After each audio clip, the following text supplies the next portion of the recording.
یہ کتنے کامیاب ہو سکتے ہیں. لیکن خاموش پالیسیاں آپ لوگوں کو تھوڑا بہت نظر آتا ہوگا کہ عملاً وہ کیا کرنا چاہتے ہیں.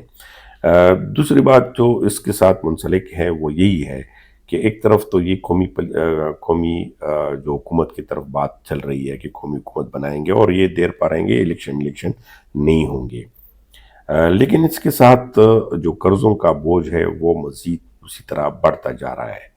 اور معیشی پالیسیوں کے حوالے سے اگر دیکھیں دوسری طرف حکومت نے بڑے بڑے دعوے کیے ہیں. لیکن ابھی وہ آفاقی حکومت کے پہلے 20 سال میں کتنے قرض لیے ہیں یہ رپورٹ آپ لوگوں کے ساتھ شامل کروں گا. موجودہ حکومت کی ابتدائی 20 مہینوں کے دوران قرضوں میں 12,169 ارب روپے کا اضافہ ریکارڈ کیا گیا ہے. وفاقی حکومت کے قرضوں میں یہ اضافہ مارچ 2024 سے لے کر اکتوبر 2025 کے دوران ہوا. اکتوبر یعنی مارچ 2024 سے لے کر اکتوبر 2025 تک ہے. پھر اس کے بعد 3-4 مہینے تو اور مزید ہے.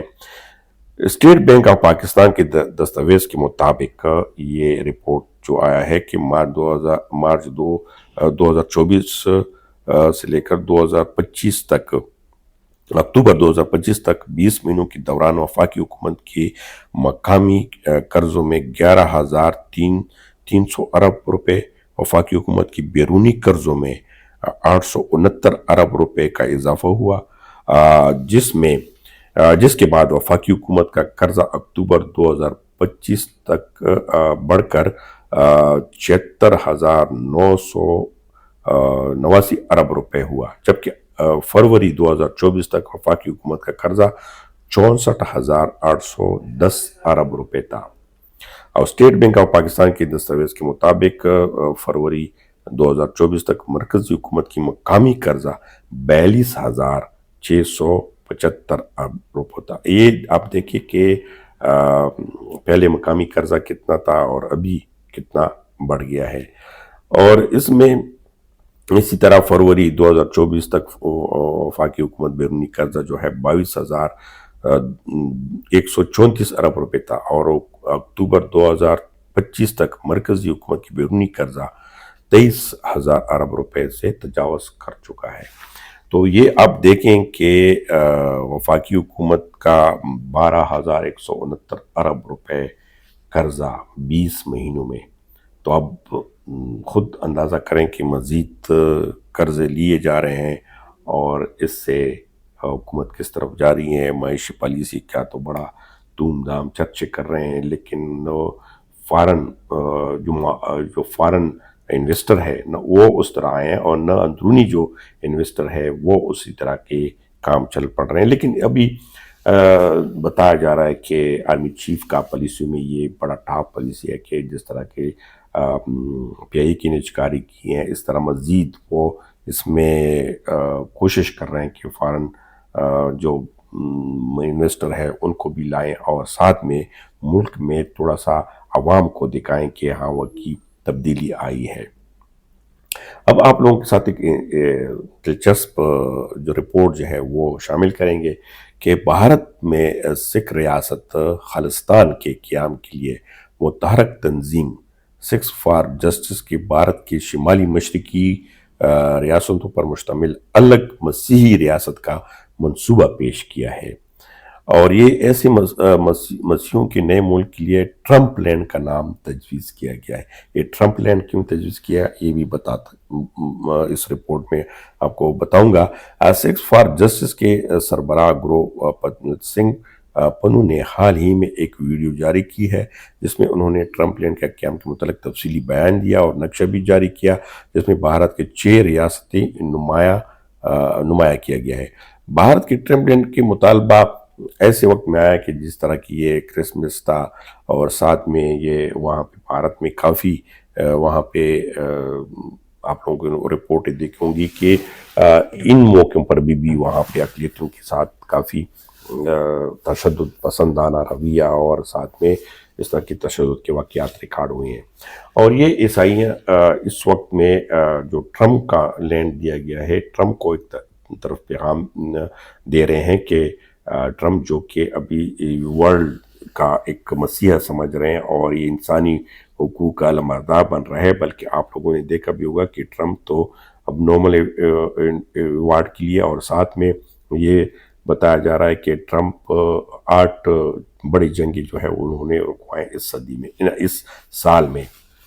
تو ٹرمپ بڑا انسانی حقوق کا علمبردار بنتا جا رہا ہے، تو اس وجہ سے ٹرمپ لینڈ دیا گیا ہے. اب 8 جنگیں کس طرح رکوائی ہیں، کیا کیا ہے، وہ کتنا سچ ہے کتنا جھوٹ ہے، بہرحال لیکن ان میں نمایاں پاکستان بھارت جنگ اور یوکرین اور روس کا اور فلسطین اسرائیل کا یہ بتایا جا رہا ہے. تو اب دیکھنا ہوگا کہ واقعی یہ مسیحی برادری جو ہے یہ ٹرمپ تک پہنچتے ہیں، اور یہ ٹرمپ لینڈ یا انڈیا کے لیے یہ سد درد بنے گا نہیں بنے گا. لیکن اس طرح کی یہ ایک رپورٹ شائع ہوئی ہے، میں نے کہا آپ لوگوں کے ساتھ شائع کروں، پیش کروں. بہت مہربانی، آپ لوگوں نے اگر آخر تک ویڈیو دیکھا ہوگا تو آپ لوگوں سے ریکویسٹ بھی ہے کہ چینل کو لائک سبسکرائب ضرور کریں، اور یہ نیا چینل ہے اور اس میں جو مستند خبریں ہوں گی یا رپورٹ ہوں گی وہ آپ لوگوں کے ساتھ میں اس ویڈیو پر یا اس یوٹیوب چینل پہ لاؤں گا. بہت شکریہ.